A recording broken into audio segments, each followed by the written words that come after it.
Okay, good afternoon, everyone. I'm Israeli government spokesman Eylon Levy. This is day 111 of the October 7th war. IDF fatalities since the start of the October 7th massacre remain constant at 556 since our last update. An operational update, the IDF continues its targeted raids on terrorist sites in Khan Yunis and the central Gaza Strip.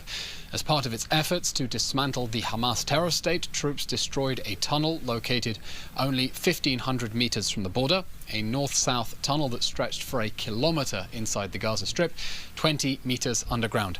We repeat our calls for international condemnations of Hamas's human shield strategy and its despicable efforts to use civilian infrastructure above ground to shield its military infrastructure underground, deliberately placing civilians and their facilities in harm's way.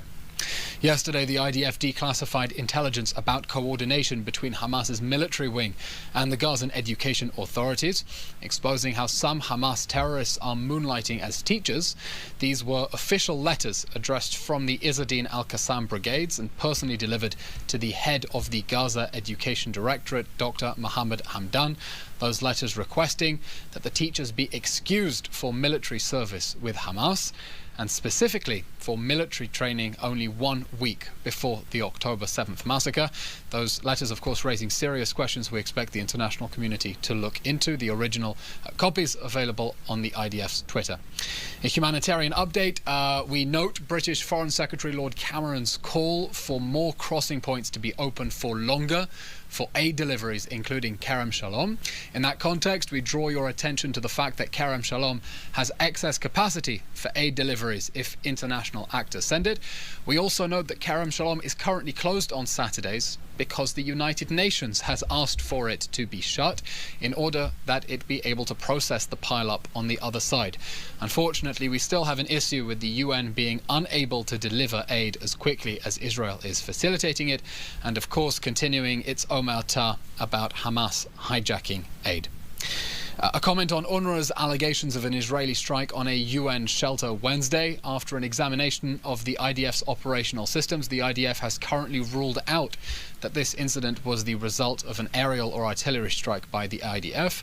A thorough review of the operations of our forces in the vicinity is underway. The IDF is also investigating the possibility that the strike was caused by Hamas fire. As background, of course, we'd remind media of the consequences of false reporting around the Al-Ahli hospital when it turned out that it was shrapnel from an Islamic Jihad rocket that had landed in the car park after headlines had gone around the world of a fake Israeli strike, and we urge caution again before reporting allegations from Hamas or Hamas-affiliated institutions as facts. Finally, yesterday, in a speech marking the 75th anniversary of the Knesset, Prime Minister Benjamin Netanyahu reiterated that our goals for this war, which Hamas declared, remain robust: to end Hamas's rule, to bring all the hostages home, and to ensure that Gaza never again constitute a threat to Israel. The Prime Minister added, and I quote, "Anyone who lifts a hand against us in Gaza, anyone who lifts a hand against us anywhere, will very quickly feel our power. There is not, nor will there be, any compromise with regard to safeguarding our existence and our future for generations to come." End quote. That brings us to the end of today's briefing, and we'll now take your questions in the chat box. Thank you. The first question comes from Melanie Lidman of AP. How are the protests impacting the entrance of aid into Gaza? How will this affect the number of trucks going into Gaza via Kerem Shalom this week? And are there any actions being taken to try to make up for any deficits? The IDF and Kogat have said that this is a question for the PM. As far as we are aware, Kerem Shalom retains excess capacity for more aid to enter into the Gaza Strip. We've never placed any limitations on food, water, medical equipment or shelter equipment into the Gaza Strip, and that is Israel's policy. Question from Ruet Hoffa, Swiss Daily NZZ. Does Israel want to establish a permanent buffer zone in Gaza, 1 kilometre behind the border, to allow for the safe return of inhabitants of the south? The Prime Minister has been clear that our goals for this war are the destruction of Hamas's military and governing infrastructure, with all that entails, the return of the hostages, and ensuring that Gaza never again pose a threat to the people of Israel. We have been clear, we do not intend for there to be any buffer zone in Israeli territory. This war will end when the residents of the kibbutzim that were ethnically cleansed on October 7th can sleep safely in their homes, and for that we are pursuing the destruction of Hamas's military infrastructure inside the Gaza Strip and the creation of conditions that will ensure that cannot re-arise and pose a threat to the people of Israel. Lior Soroka from the Washington Post asks, can you relate to the different scenarios of the ICJ ruling tomorrow and how will Israel respond? Additionally, Dan Williams asks, does Israel intend to heed whatever decision the ICJ hands down tomorrow? We know that the ICJ is scheduled to rule on its provisional measures tomorrow. We suggest let's wait and see what the ICJ has to say. We have expected, of course, to throw out the completely absurd and ridiculous charges pressed by South Africa. We'll remind you that while the United Nations says that in urban warfare around the globe, 90% of casualties are civilians, and we're talking about a civilian to combatant ratio of 9.9 to 1. It is, of course, patently absurd to paint a conflict with a civilian to combatant ratio of around 1.5 to 1, perhaps the lowest civilian to combatant ratio in any urban warfare in history at all, as somehow evidence of a genocide, and we expect the ICJ to throw out these spurious and specious charges. The next question comes from Hannah Julian of the Jewish Press. UN Secretary General Antonio Guterres continues to insist that Israel accept a two-state solution and criticises anyone who opposes this solution. Comment? The Prime Minister has already been clear where he stands on this, that in as much as we are able to achieve a permanent resolution with our Palestinian neighbours, Israel will have to ensure security control west of the Jordan River in order to prevent the emergence of the sort of terrorist or military threat that might repeat another October 7th massacre. We'll remind you, the West Bank, Judea and Samaria is a large mountain range that overlooks Tel Aviv, surrounds Jerusalem, leaves Israel only 9 miles wide between the Green Line and the sea, and only 4 miles from the top to bottom of Jerusalem. It is, of course, inconceivable that anyone else might retain security control in that area and use it as a base for death squads to invade Israel, as they did on October 7th. And Israel has no intention of allowing what happened in Kfar Aza to repeat itself in Kfar Saba. The next question comes from Jody Cohen of WION. Does Israel have confidence in Qatar's role as a mediator to try and release the hostages? Qatar maintains close contacts with the Hamas terrorist organization. Israel is therefore working with Qatar in its capacity as a mediator with Hamas, and we are, of course, fully aware of the incumbent complexities in that matter. A second question from Hannah Julian of the Jewish Press. The UN claims Israel is throwing up obstacles within the enclave and thus slowing delivery and distribution of the aid.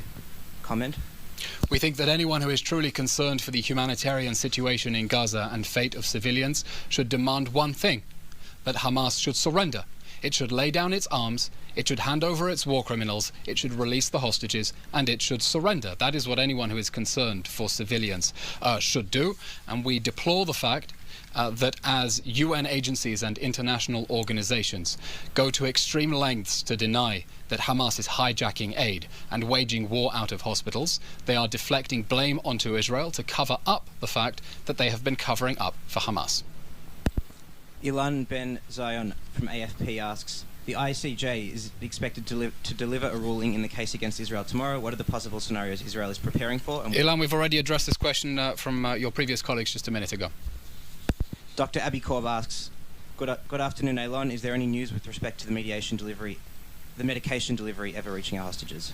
The last statement that came out from the Prime Minister's office from the meeting with the French Armed Forces Minister is having thanked the French President for his help in delivering those medications to Gaza. We are still waiting confirmation that those medicines have, of course, reached their intended address.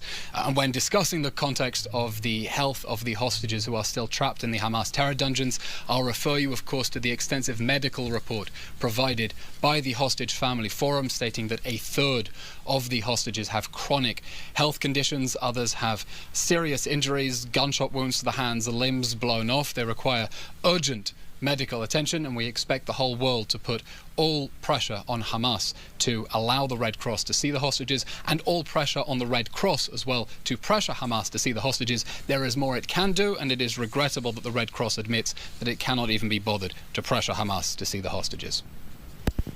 Dave Bender asks, where do talks stand on a diplomatic resolution with Hezbollah in Lebanon? What would constitute enough of an attack against Israeli civilian or IDF targets to force Israel into a major military response? Hezbollah decided on October 7th to join an unnecessary war on the side of Hamas and begin shelling and raining rockets on northern Israel. That shelling has led to the displacement of 80,000 Israelis who cannot return to their homes now that are being shelled. We warned Hezbollah repeatedly for 3 months to desist, that we do not want a war on two fronts, but we are willing to fight one if we have to defend our people. And we've been saying very consistently for weeks, there is still a window of opportunity for a diplomatic resolution to this crisis, for Hezbollah to back off from the Israeli border in accordance with UN Security Council Resolution 1701, which has been accepted by the government of Israel, the government of Lebanon, and the UN Secretary General. But Hezbollah must be aware, and its Iranian warlord patrons as well, in no uncertain terms, that we will not tolerate the ongoing displacement of Israelis from their homes and shelling and rockets on northern Israel. And if Hezbollah does not back off, we will be forced to push it away ourselves. Hannah Julian from the Jewish Press has a follow-up on that question. When might the diplomatic window close? What would prompt that? We're not going to speculate on the closing of the diplomatic window, other than to urge our international partners and allies to try to find a diplomatic resolution, which we strongly prefer, in order to avoid an entirely unnecessary war that unfortunately now Hezbollah and its Iranian warlord patrons seem hell-bent on dragging Lebanon into on the side of the Hamas terror monsters. Ilan Ben-Zion from AFP asks, you said the non-combatant to combatant ratio in this war is about 1.5 to 1. Where are you getting that figure? Ilan, if you accept the Hamas figures, which we have reason to doubt, but let's say for the sake of argument we go along with the Hamas figures of 24,000 and the IDF figures of at least 9,000 terrorists killed, and we humbly suggest if you're accepting Hamas figures, you have no reason to doubt the figures coming from the IDF, then that ratio comes to around 1 to 1.5, which is of course a far cry from the global average of civilian casualties in war. All civilian casualties, we repeat, are a tragedy. Every single civilian casualty is too much, and we repeat the unavoidable tragedy that everyone who has been killed since October 7th would still be alive if Hamas had not declared war and chosen to wage war from under and behind civilian areas. And no one else needs to be hurt if Hamas lays down its arms and surrenders, as our allies have been calling for. Question from Hannah Lashinsky, All Israel News. Does Israel still intend to take over the Philadelphia route on the border with Egypt? Israel is in close contact with Egypt on various matters, including continuous contacts for the release of the hostages. And we're determined, as we said, to create the conditions inside the Gaza Strip that will ensure that it can never again be used as a base for attacks against Israel, not like the death squads of October 7th, and not like preceding 20 years of rocket fire after persistent smuggling. Okay, that's all we have time for today. Thank you very much, everyone, and keep safe. Thank you.